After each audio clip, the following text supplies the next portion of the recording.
Hello students, in this video now we are going to start elastic collision in two dimension.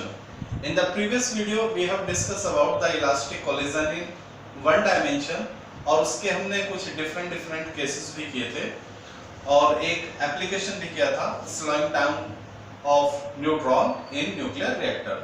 So let's start now elastic collision in two dimension. Elastic collision in two dimension को हम ऐसा समझ सकते हैं कि one dimension में जो direction होती है before the collision and after the collision वो सेम होती है, लेकिन टू डायमेंशन में आफ्टर द कोलिजन जो बॉडीज हैं m1 m2 उनकी डायरेक्शन क्या हो सकती है, चेंज हो सकती है. तो लेट्स सी द आर्टिकल. तो प्यारे बच्चों, लेट कंसीडर ये हमारा मास m1 जो मूव करेगा वेलोसिटी u1 से और जाके ये कोलाइड करता है बॉडी m2 से जो वेलोसिटी से चल रहा है वेलोसिटी u2. तो we have the two bodies m1 and m2. ठीक है, तो ये थी कहानी किसकी, बिफोर कोलिजन. ठीक है, कोलिजन से पहले मास m1 and mass m2 moving with velocity u1 and u2. तो देख लीजिए ये हमारे बिफोर द कोलिजन कंसेप्ट है. ठीक है ना. अब मान लीजिए आफ्टर द कोलिजन, ठीक है, जो बॉडी है वो कैसी है वो हम समझेंगे.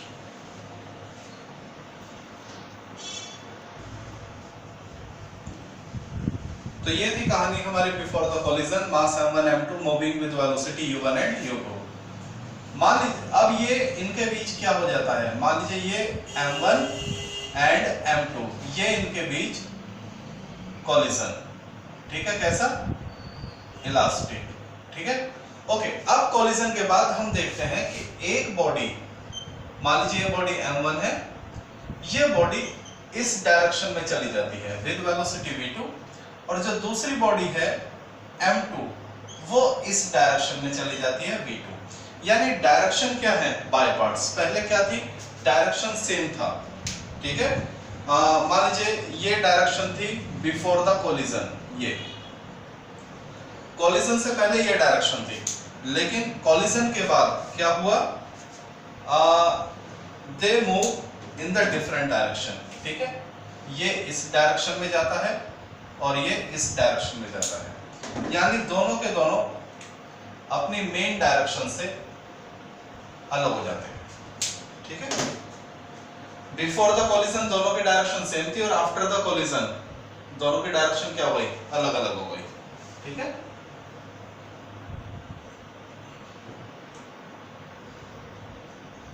m1 v1 velocity. ठीक है, तो यानी ये अपनी ओरिजिनल डायरेक्शन से, मान लीजिए ये एंगल बनाता है θ1 और ये एंगल बनाता है θ2, तो दोनों अपनी ओरिजिनल डायरेक्शन से कुछ एंगल बनाते हुए इधर उधर निकल जाते हैं.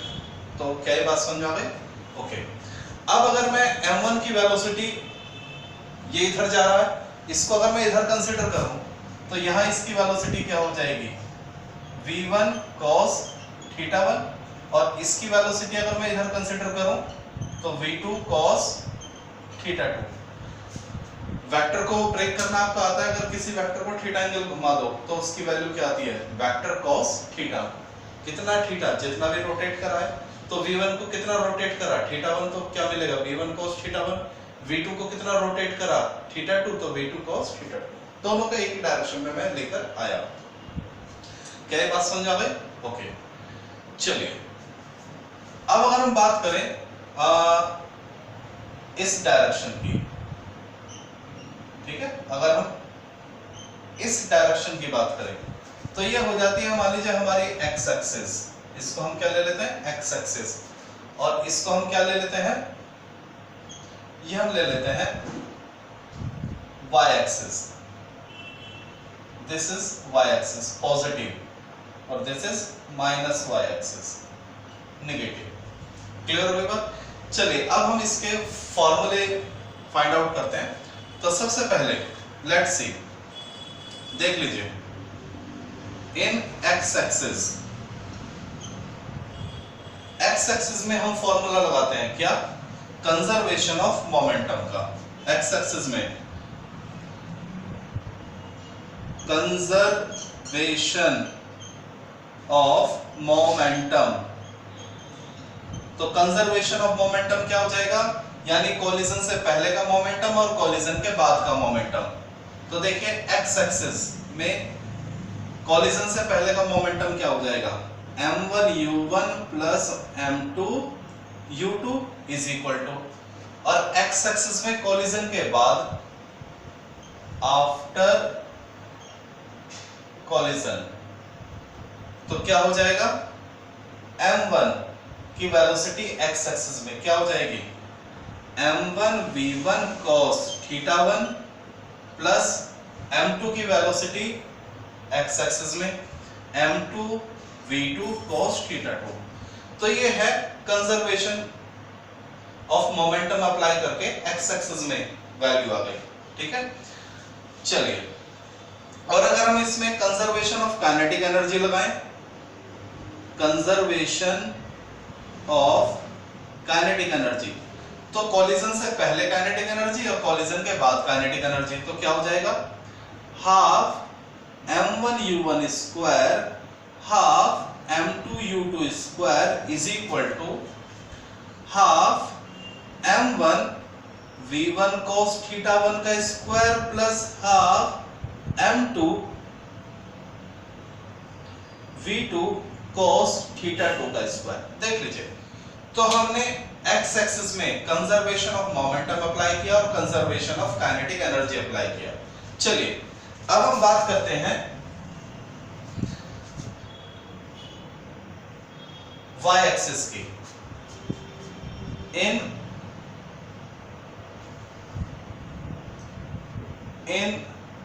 वाई एक्सिस, ठीक है, वाई एक्सिस की बात करते हैं।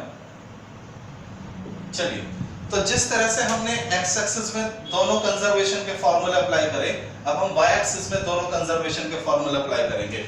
तो लेट्स सी, अगर आप इस v1 को इधर लेके आते हैं तो आपको क्या मिलेगा, v1 sin θ1, cos कंपोनेंट के परपेंडिकुलर क्या होता है, sin, और अगर आप इस v2 को इधर लेकर आते हैं तो मिलेगा v2 sin θ2, लेकिन किधर, माइनस में y, क्योंकि ये जो वेलोसिटी है आपने कौन से कोऑर्डिनेट में लिया, माइनस कोऑर्डिनेट, y में तो लिया है लेकिन क्या, माइनस में, तो यहाँ माइनस आएगा, यहाँ प्लस में लिया है तो प्लस आएगा, ठीक है।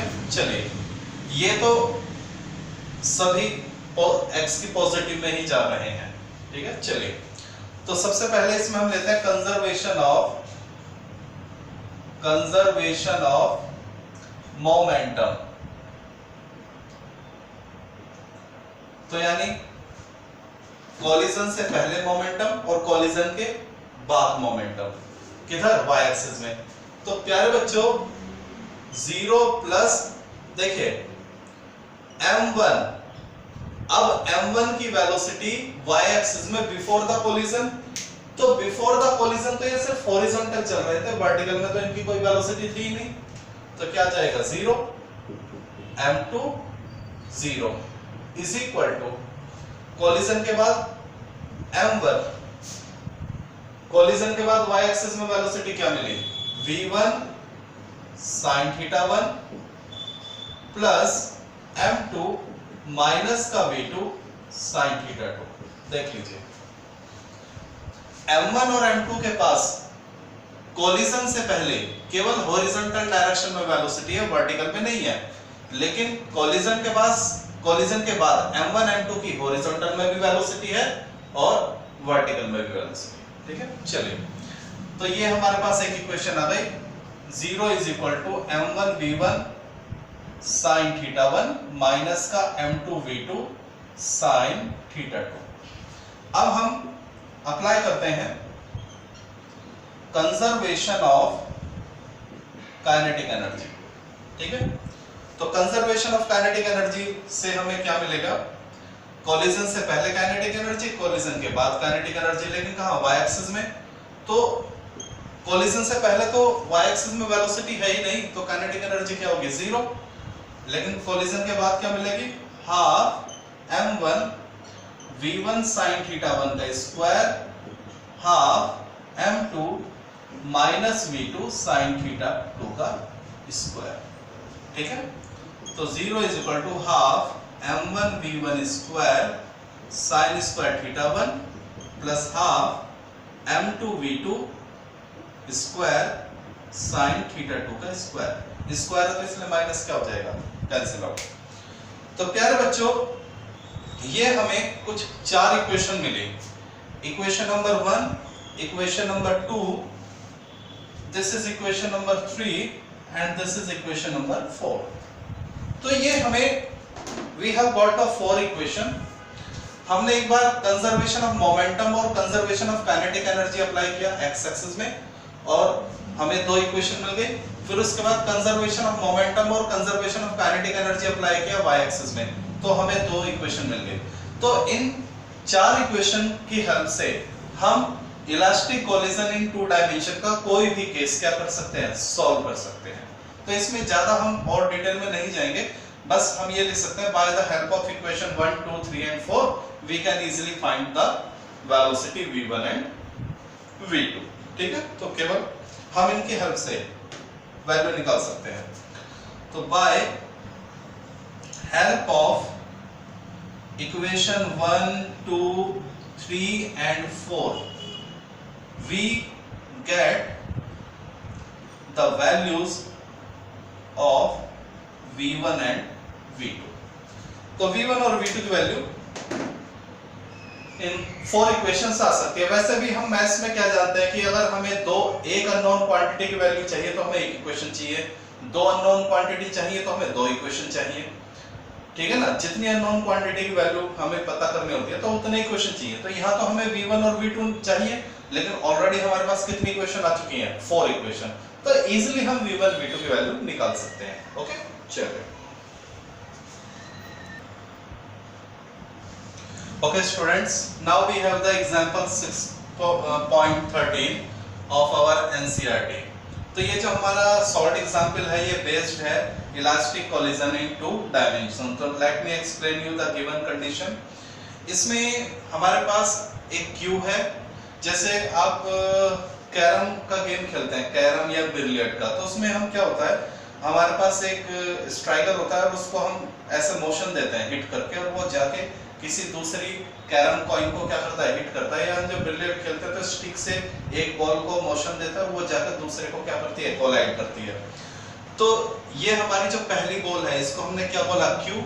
और ये जो क्यू है इसको हम क्या देंगे, इसको हम कुछ मोशन देंगे। मान लीजिए इसको हमने मोशन दिया u1, इसको जो क्यू है इसको हमने मोशन दिया और ये जाके किसी दूसरी कॉइन को, जिसको हम क्या बोलेंगे, टारगेट या बॉल। तो ये पहली बॉल है जिसको हम क्यू बोलेंगे, ये बॉल जाके क्या करती है, दूसरे टारगेट को हिट करती है। जैसे बिलियर्ड में आपने देखा होगा स्टिक से ऐसे हिट करते हैं, तो इसको हमने हिट किया तो इसके अंदर क्या आ गया, वेलोसिटी, मोशन आ गया, जिसको नाम दिया हमने क्यू, क्यू बोलते हैं। अब ये क्यू जाके इस टारगेट को क्या करेगा, हिट करेगा, एक दूसरी बॉल को जो क्या है रेस्ट में, तो उस बॉल को हमने क्या बोला, रेस्ट। तो ये जाके जब इसको हिट करेगा यानी u2 क्या है, हमारा 0 है, तो इनके बीच में कोलिजन होगा। अब हमने देखा कि आफ्टर द कोलिजन जो m1 है वो θ1 एंगल से निकल जाता है अपनी ओरिजिनल डायरेक्शन से, और जो m2 है यानी टारगेट वो θ2 एंगल जो गिवन है 37, θ2 एंगल यानी 37 बनाते हुए जो, क्योंकि गेम क्या होता है, बॉल या कॉइन को, कैरम कॉइन को किसी एक हॉल में ले जाना होता है जिसको हम क्या बोलते हैं, सिंक, या ठीक है ना। तो ये हमें एक सिचुएशन दिया कि हमने Q से टारगेट को हिट करा, दोनों के बीच कोलिजन हुआ, Q θ1 वेलोसिटी बनाते हुए निकल गया और जो टारगेट कॉइन है वो θ2 यानी 37 बनाते हुए सिंक में चला जाता है। ये हमें इंफॉर्मेशन है। तो प्यारे बच्चों, हमसे तो केवल एग्जामिनर ने क्या पूछा है, θ1 की वैल्यू पूछी है कि बताइए ये कितना एंगल होगा। तो let's solve the given situation. तो एक बार हम इसमें conservation of kinetic energy apply करेंगे और एक बार कंजर्वेशन ऑफ मोमेंटम का कांसेप्ट अप्लाई करेंगे। Let's see. तो प्यारे बच्चों, सबसे पहले हम अप्लाई करने वाले हैं by conservation by conservation of kinetic energy. तो इसको हम अप्लाई करते हैं कंजर्वेशन ऑफ काइनेटिक एनर्जी। तो क्या रूल है हमारा, kinetic energy before the collision and kinetic energy after the collision. Kinetic energy before collision and kinetic energy after collision. तो कोलिजन से पहले काइनेटिक एनर्जी निकालिए। तो m1 की kinetic energy half m u1 square plus half m2 u2 square is equal to half m1 v1 square plus half m2 v2 square.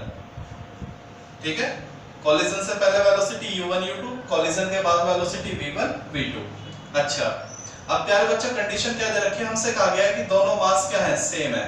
तो इसको ले लेते हैं, half m u1 square half m u2 की value कितनी है 0, क्योंकि target क्या है, रेस्ट पे, is equal to half m v1 square और हाफ m v2 स्क्वायर। तो देखिए ये टर्म तो क्या हो जाएगा 0 और हाफ और m कैंसिल आउट हो जाएंगे कॉमन। तो हमें मिलेगा u1 square is equal to v1 square plus v2 square. तो एक इक्वेशन तो हमें ये मिल गया, इसको इक्वेशन नंबर 1 ले लेते हैं। चलिए अब हम अप्लाई करते हैं कंजर्वेशन ऑफ काइनेटिक एनर्जी। अच्छा, काइनेटिक एनर्जी तो हो गया है, कंजर्वेशन ऑफ काइनेटिक एनर्जी करते हैं, अब मोमेंटम करते हैं। By conservation of momentum, conservation of momentum, तो इसको अप्लाई करते हैं। कंजर्वेशन ऑफ मोमेंटम क्या है, momentum before collision and momentum after collision. तो momentum before collision is equal to momentum after collision. तो before the collision mass into velocity, m1 u1 plus m2 u2 is equal to m1 v1 plus m2 v2। Clear हो गया प्यारे बच्चों?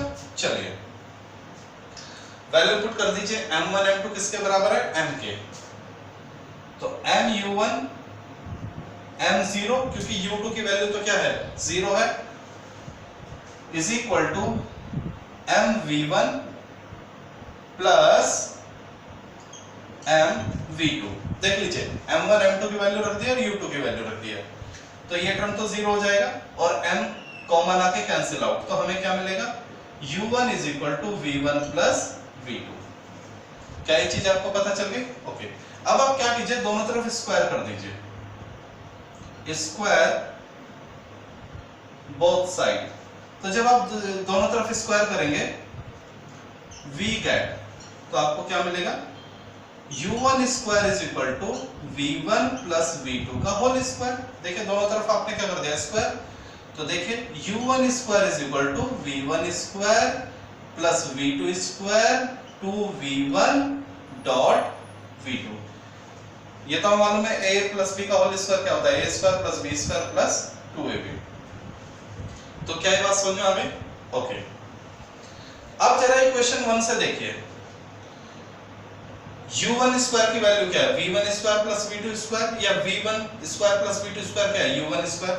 तो जरा ध्यान देना, इसको आप ले लेते हैं इक्वेशन नंबर 2। देख लीजिए, तो हम क्या करेंगे, दोनों को कंपेयर करते हैं। इक्वेशन 1 से u1 स्क्वायर की वैल्यू है और इक्वेशन 2 से भी हमारे पास u1 स्क्वायर की वैल्यू है, तो दोनों को कंपेयर करते हैं। तो हम इधर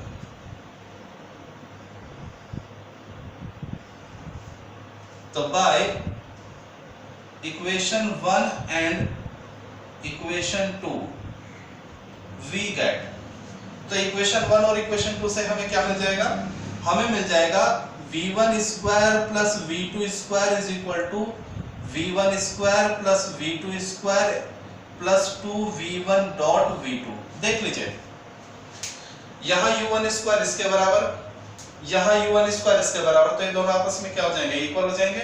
तो v1 स्क्वायर से v1 स्क्वायर कट जाएगा, u और v2 स्क्वायर से v2 स्क्वायर कट जाएगा।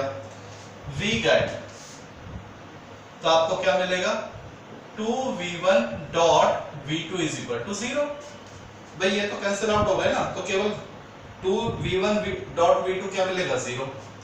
तो यानी v1 dot v2 is equal to 0। अब अगर किन्हीं दो का डॉट प्रोडक्ट क्या होता है, 0 होता है, वेलोसिटी है यानी वेक्टर क्वांटिटी है, तो अगर किन्हीं दो का डॉट प्रोडक्ट क्या होता है, 0, तो यानी वे दोनों एक दूसरे के क्या होते हैं, परपेंडिकुलर। तो it means v1 is perpendicular to v2। यही तो बात हो गई। हमें नहीं मालूम ये दोनों कितने एंगल से जाएंगे, पर एक बात कंफर्म है, ये दोनों एक दूसरे से क्या 90 डिग्री बनाएंगे। ठीक है, चलिए, तो ये अपना आप में एक कंसेप्ट हो गया कि जब भी कोलिजन 2 डायमेंशन में हो और इलास्टिक में हो, इस बात को नोट डाउन कर लीजिए। अगर कोलिजन इलास्टिक है और 2 डायमेंशन है, तो कोलिजन के बाद हमें नहीं मालूम दोनों बॉडी किस किस एंगल में जाएंगे, पर दोनों के एंगल एक दूसरे से क्या 90 डिग्री बनाएंगे। ठीक है, दोनों बॉडी जब मूव ऑन करेंगे तो दोनों एक दूसरे के परपेंडिकुलर आएंगे। तो v1 dot v2 is equal to 0, और हमें वेक्टर में क्या मालूम है, अगर दो वेक्टर की डॉट प्रोडक्ट 0 हो जाती है तो वे एक दूसरे के क्या होते हैं, परपेंडिकुलर। ओके, तो जरा ध्यान देना, इन दोनों के बीच में एंगल कितना है, θ1 प्लस θ2। तो यानी देखिए, imply that θ1 plus θ2 is equal to 90 degree हो जाएगा, क्योंकि दोनों के बीच का एंगल कितना है, v1 और v2 के बीच का एंगल कितना है, θ1 प्लस θ2। θ1 प्लस θ2 ये एक दूसरे के क्या है, परपेंडिकुलर है नहीं है।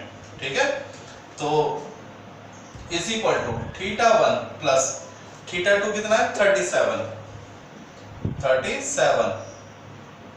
तो यहां से θ1 कितना आ जाएगा, 90 डिग्री माइनस 37। तो बताइए कितना मिलेगा आपको, 53। ठीक है, तो this is the solution, this is the solution. तो ये जो M1 है ये 53 एंगल बनाते हुए क्या हो जाएगा, निकल जाएगा। तो ये चीज आप जरा समझ लीजिए कि अगर दो बॉडी एक दूसरे से इलास्टिक कोलिजन करती हैं, बात सुन लीजिए, कोलिजन कैसा हो, इलास्टिक, और क्या हो, 2 डायमेंशन, और दोनों में से एक बॉडी क्या हो, रेस्ट पे, और दोनों के मास क्या हो, सेम। तो जब ये 4 कंडीशन हो जाती हैं, तो यानी वे दोनों एक दूसरे से परपेंडिकुलर जाएंगे। तो बहुत ही अच्छा न्यूमेरिकल था। ठीक है, चलिए।